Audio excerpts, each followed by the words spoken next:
پاکستان اور بنگلہ دیش کے تعلقات آگے کی جانب بڑھ رہے ہیں۔ آپ کو یاد ہوا کہ کچھ عرصے پہلے جو پرنسپل اسٹاف آفیسر تھے بنگلہ دیش کے، لیفٹیننٹ جنرل قمر حسن شاید ان کا نام تھا، وہ پاکستان کے دورے پہ آئے ہوئے تھے۔ پھر ایک ISI کا وفد بھی، ڈیلیگیشن اس بنگلہ دیش کا، اس نے وزٹ کیا ریسنٹلی۔ کانٹیکٹس ہمارے بڑھ گئے ہیں، انگیجمنٹس بڑھی، یہ بہت اچھی نیوز ہے، لیکن ہم نے دیکھنا یہ کہ ہم کس حد تک فائدہ اٹھا سکتے ہیں بنگلہ دیش کے ساتھ اپنے تعلقات کو بہتر بنا کے۔ اور بانی PTI نے مذاکرات کی بحالی کے لیے PTI مذاکراتی کمیٹی سے ملاقات کی شرط رکھ دی۔ پارٹی سیکرٹری جنرل سلمان اکرم راجہ نے میڈیا سے گفتگو میں بتایا، بانی PTI نے واضح کر دیا اگر ملاقات نہ کرائی گئی تو چوتھی نشست نہیں ہوگی۔ پارٹی کے ساتھ اتنا زیادہ یہ نہیں ہونا چاہیے، جو آپ کا آئیڈینٹی ہے اس کے ساتھ جوڑا نہیں ہونا چاہیے۔ اور اب خبریں کچھ یوں آ رہی ہیں کہ دونوں ممالک کے درمیان یہ بات چیت بھی ہو رہی ہے کہ پاکستان جو JF-17 تھنڈر بناتا ہے طیارے، جنگی طیارے، وہ بنگلہ دیش کو فراہم کرے۔ اسکاٹ لینڈ میں مسجد کے باہر سے 16 برس کے نوجوان کو گرفتار کر لیا گیا۔ مشتبہ حالت میں گرفتار نوجوان کے خلاف کارروائی انسداد دہشت گردی دفعات کے تحت کی گئی ہے۔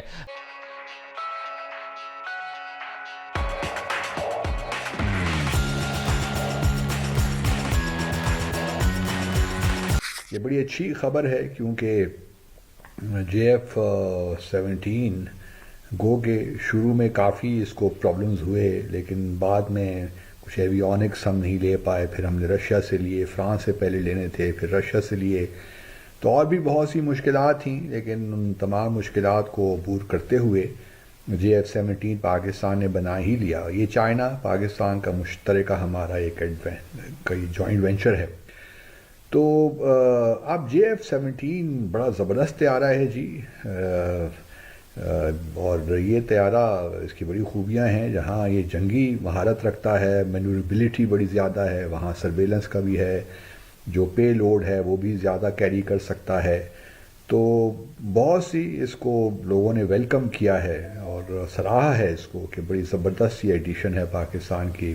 جو حالیہ ملاقاتیں ہوئی ہیں وہاں پہ یہ معلوم پڑا ہے کہ اس قسم کی بات چیت بھی ہوئی ہے، کیونکہ بنگلہ دیش کو بھی اپنے جو بڑا نیبر ہے ہمارا بھارت، اس سے خدشات لاحق ہیں، کیونکہ جب سے شیخ حسینہ گئی ہیں 5 اگست 2024 پچھلے سال، اس وقت سے بنگلہ دیش میں اور بھارت میں ایک کشیدگی کا عالم تو ہے، اور بھارت دبے دبے الفاظ میں کئی بار تھریٹ بھی کر چکا ہے بنگلہ دیش کو۔ تو بنگلہ دیش کو بھی اپنی سیکیورٹی بڑھانی ہے، اور پاکستان کے ساتھ جو اس وقت روابط ہیں وہ کسی تھرڈ کنٹری کے خلاف نہیں ہیں، لیکن بھارت بنگلہ دیش کو یہ حق تو حاصل ہے کہ اپنی سیکیورٹی کو وہ انہانس کرے، ان ولنریبل جو ہے اس کی ولنریبلٹیز ہیں ان کو ختم کرے، امپریگنیبل بنائے اپنی جو سیکیورٹی کو ویزاوی انڈیا۔ انڈیا نو ڈاؤٹ بہت بڑا ملک ہے، بہت بڑی آرمی ہے، بہت پیسہ خرچ کر رہے ہیں، 70 سے 80 بلین ڈالر ان کا اس وقت ڈیفنس ایکسپینڈیچر ہے، جو آگے جا کے اور بھی بڑھے گا۔ تو بنگلہ دیش تو وہ میچ نہیں کر سکتا، لیکن بنگلہ دیش بہرحال اپنی دفاعی قوت میں اضافہ ضرور کر سکتا ہے، اور پاکستان اس کے لیے میں سمجھتا ہوں ایک بہت بڑا اور اچھا آپشن ہے، کیونکہ پاکستان اور بنگلہ دیش کے درمیان روایتی تاریخی تعلقات بھی رہے ہیں، لیکن وہ دور گزر گیا، ہم نے آگے بڑھنا ہے، آگے بڑھ کر ہم نے ایک دوسرے کا ہاتھ پکڑنا ہے اور ایک دوسرے کی سیکیورٹی کا ضامن بھی بننا ہے۔ اسی لیے میں نے ایک پروپوزل بھی پیش کی تھی کریسنٹ سیکیورٹی انیشیٹو کی، CSI۔ اگر یہ ہو جائے اور اس کی شروعات اگر پاکستان اور بنگلہ دیش ہی کر لیں تو کیا بات ہے، اور اس کے بعد اس کو ایکسپینڈ بھی کیا جا سکتا ہے باقی مسلم ممالک کو جن کو سیکیورٹی تھریٹس ہیں، چاہے وہ ترکی ہو، ایران ہو، ایون سعودی عربیہ ہو، تو ان تمام ممالک کو اس کا حصہ بنایا جا سکتا ہے۔ ایک اینٹی ٹیررزم ملٹری، مسلم اسلامک ملٹری الائنس تو بنا ہوا ہے جو کہ جدہ میں بیسڈ ہے، بٹ وہ دہشت گردی کے کانٹیکس میں ہے۔ یہ CSI ہے، اس کو ہم نیٹو کی طرز کا ایک الائنس بنا سکتے ہیں، جس میں جس طرح نیٹو واشنگٹن ٹریٹی میں ایک آرٹیکل 5 ہے کہ اگر ایک ملک پہ حملہ ہوگا تو تمام ممبر ممالک اس کو اپنے اوپر حملہ تصور کریں گے تو اس قسم کی کلاز اس میں شامل کی جا سکتی ہے. تو میرا خیال تو یہی ہے کہ بنگلہ دیش اور پاکستان کو اس بارے میں بھی سوچنا چاہیے، اور مجھے امید ہے کہ کہیں نہ کہیں اس بابت بھی کہیں نہ کہیں بات ہو ہی رہی ہوگی. لیکن جو اس وقت انیشیٹو آیا ہے، جو خبریں سامنے آ رہی ہیں، اس سے تو لگتا یہی ہے کہ بنگلہ دیش اور پاکستان صحیح سمت میں جا رہے ہیں، جہاں اگر ہم JF-17 thunder block 3 aircraft دے دیتے ہیں تو یہ ایک بہت بڑا اسٹیپ ہوگا پاکستان بنگلہ دیش کے تعلقات میں. دوسرا جو بھارت، کیا صرف بھارت ہی ایک رکاوٹ تھا ماضی میں جس کی وجہ سے پاکستان اور بنگلہ دیش قریب نہیں ہو سکے تھے؟ اور ساتھ ہی ساتھ یہ کہ بھارت کا آپ دوبارہ انفلوئنس تو نہیں دیکھ رہے وہاں پر آنے والے دنوں میں، ان فیوچر؟ نہیں مضبوطی مل سکتی ہے جتنا کہ ہم چاہیں گے. بنگلہ دیش کی طرف سے تو بہت زیادہ مثبت اور پازیٹیو آ رہے ہیں، ہماری طرف سے بھی پازیٹیو وائبس جا رہے ہیں بہت زیادہ، لیکن اسپیڈ جو ہے تھوڑی سی اور تیز ہو سکتی ہے، کیونکہ اس میں کوئی ہمارا خرچ نہیں ہے، اس میں کوئی ہمارا بجٹ نہیں ہے، اس میں کوئی ہماری زیادہ ایفرٹس نہیں ہے. میں آ جاتا ہوں اس بات پر کہ ہمیں کرنا کیا چاہیے، اس میں نے آرٹیکلز بھی لکھے ہیں.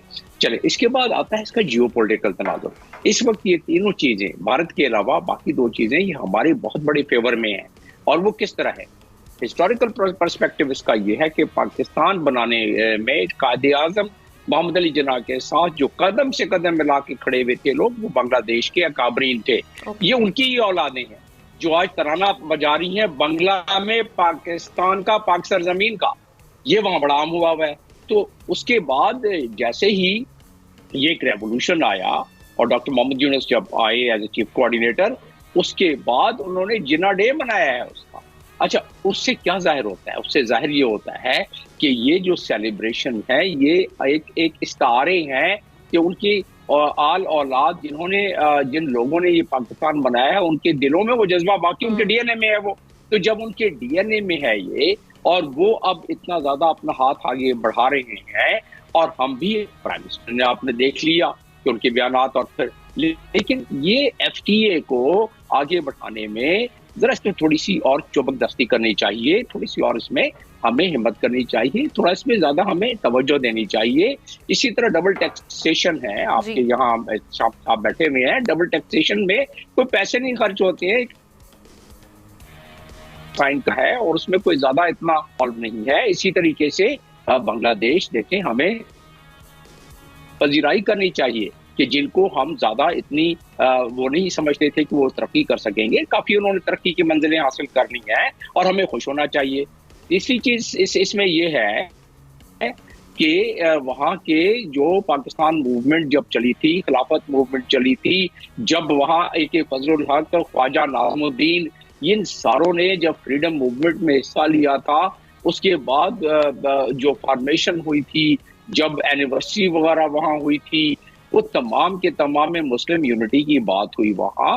اور اس لحاظ سے اگر دیکھا جائے تو جب ریزولوشن پاس ہوا تھا وہاں، جس میں لکھنؤ کا بھی ہے، اس میں اس دوران میں دوبارہ یہی ہمارے اکابرین تھے جنہوں نے اس میں اپنے بہت زیادہ فعال کردار ادا کیا تھا. تو جب یہ باتیں ہم دیکھتے ہیں تو ایک چیز تو ظاہر ہو جاتی ہے کہ اس میں جو پوٹینشل جو کہ بہت بڑی برکم ہے. میں نے آپ سے دوسری بات کی کہ جیو پولیٹیکل تناظر. So India was the only obstacle آپ سمجھتے ہیں جس کی وجہ سے آج تک یہ جو ہمارے درمیان گرد جمی رہی پاکستان اور انڈیا کے ٹائز میں بنگلہ دیش کے؟